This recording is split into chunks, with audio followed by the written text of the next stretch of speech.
wonder why the founding fathers of the United States of America put the First Amendment separation of church and state into the Constitution?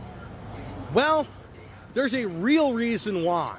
And it's because between 1783, when the Revolutionary War ended, and 1787, when the Constitution was ratified, each of the original 13 states had their own state-sanctioned religion.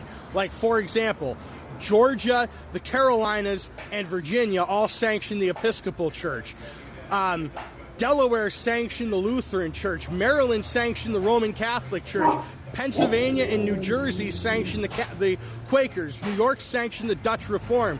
Connecticut sanctioned the Congregationalists.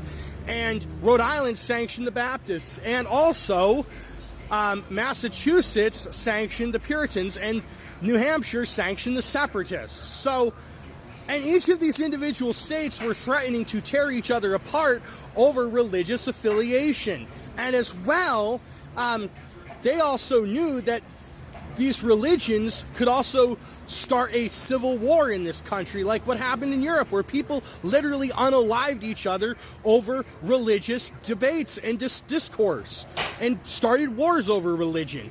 And the founding fathers also wanted to ensure that there was a diversity of participation in government at that point, because if you were not a member of that specific state-sanctioned church, you couldn't be in the public service and you couldn't be elected officials. So, like, if you weren't part of that denomination, or if you were Jewish, you were treated as a second-class citizen, and most of the Muslims at that point were enslaved people. So that is why we at this time must heed the advice of the founding fathers of not sanctioning religion in our nation and respecting the separation of church and state. So, peace and blessings, y'all.